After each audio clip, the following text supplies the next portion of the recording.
Phones. Salam Phone dengan ikhlas. Bismillahirrahmanirrahim. Alhamdulillahirabbil alamin, bihi nasta'in. Salatu wassalamu ala sayyidina wa habibina Muhammadin al-amin wa ala alihi wa ashabihi wa man tabi'ahum bi ihsanin ila yaumiddin.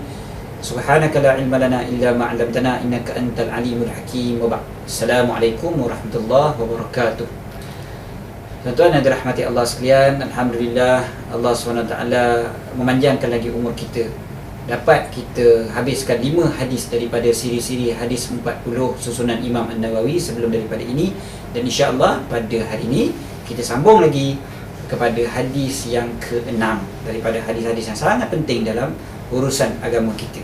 InsyaAllah habis daripada siri-siri ini nanti sampai 42 hadis, kita boleh faham sungguh-sungguh kepenting benda-benda yang paling basic dalam agama kita. Okay, hadis yang ke-6, hadis diriwayatkan oleh sahabat Nabi SAW yang mulia yang bernama An-Nu'man bin Bashir radhiyallahu anhuma. Beliau berkata bahawasanya beliau mendengar Rasulullah SAW bersabda, innal halala bayyin wa innal harama bayyin wa bainahuma mushtabihat la ya'lamuhunna kathirun minan nas.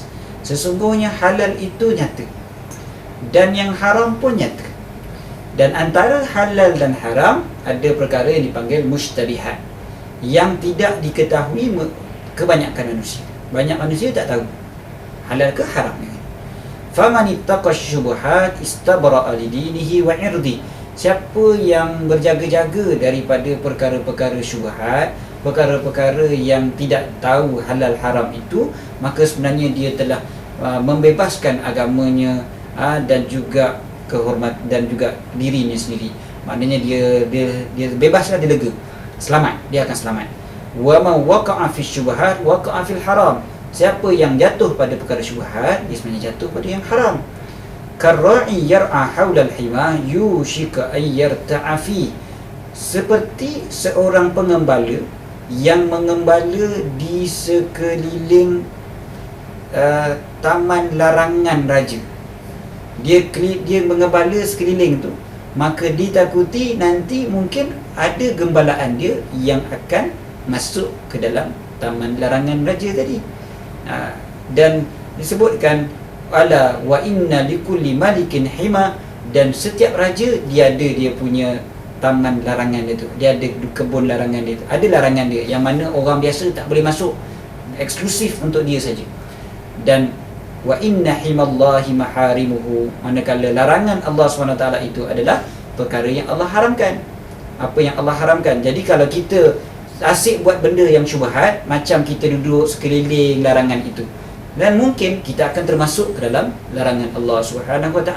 Kemudiannya ditambah ala wa inna fil jasadi mudghah. Ketahuilah sesungguhnya dalam jasad itu ada satu ketul hati, ada satu ketul darah. Iza salahat, ada seketul daging. Iza salahat salahal jasadu kulluh.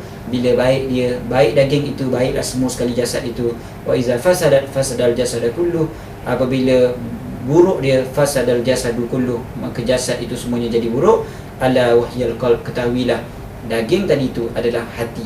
Riwayat Imam Bukhari dan juga Imam Muslim. Tuan-tuan yang dirahmati Allah sekalian, jadi bila kita, memang biasanya kalau kita tengoklah, ramai orang tahu mana yang halal, mana yang haram. Jelas Nabi kata innal halala bayyin, halal itu bayyin, terang, jelas. Haram pun jelas. Cumanya kita ni kadang-kadang dah tahu dah haram, buat juga. Itu masalahnya. Satu lagi pula, benda yang tak pasti, halal ke haram, halal ke haram. Dia tak ada dalam Islam halal, haram, satu lagi halam. Tak ada dalam Islam itu. Halal, haram, satu lagi syubhat. Okay, syubhat sepatutnya kalau kita orang yang betul-betul nak jaga agama, kita kena tinggalkan. Kalau kita tak pasti halal ke haram, kita tinggalkan. Jadi maknanya contohnya kan, kalau kita makan, kita tak tahu yang ni halal ke haram, tak payah makan. Jangan makan, cari banyak lagi benda lain yang boleh makan. Dan halal dan haram bukan hanya pada makan, termasuk juga pada perbuatan kita, termasuk juga pada etikad kita, termasuk juga dalam apa saja urusan-urusan kita yang lain. Semua ada perkara yang halal dan ada perkara yang haram, dan ada perkara yang kita tak pasti. Jadi yang tak pasti tu kita tak payah nak buat. Dan para ulama sangat-sangat menjaga benda ni. Dan orang yang menjaga hati dia dapat benda ni. Siapa yang jaga hati, semuanya akan jadi baik. Kalau hati dia buruk, semua akan jadi buruk. Orang tak ada orang yang luarnya buruk, dia boleh kata hati dia baik ustaz. Tak ada. Pasal kalau luar buruk, tandanya hati dia pun buruk. Pasal kalau hati baik, luar pun akan jadi baik. Kalau hati dia betul-betul cantik, luar pun akan jadi cantik. Cantik, cun. Kalau hati dia cun. Kalau hati dia pun busuk, maka luar dia pun akan jadi busuk. Mungkin ada orang yang boleh jadi menipu, dia boleh jadi munafik, dia boleh luar baik dalam buruk, tapi luar baik dia pun depan manusia, tapi depan Allah SWT dia tak akan boleh menipu. Kan, dia akan jadi buruk juga luarnya. Jadi mudah-mudahan kita dapat memperbaiki hati kita, memperbaikinya dengan cara kita meninggalkan juga perkara-perkara yang syubhat, perkara haram jauh sekali.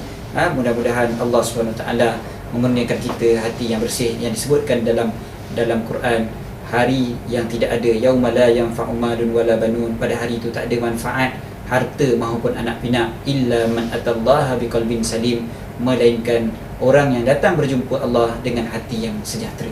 Mudah-mudahan Allah Ta'ala bagi kita hati yang salam, hati yang sejahtera, yang tenang, yang baik, yang cantik, insya-Allah.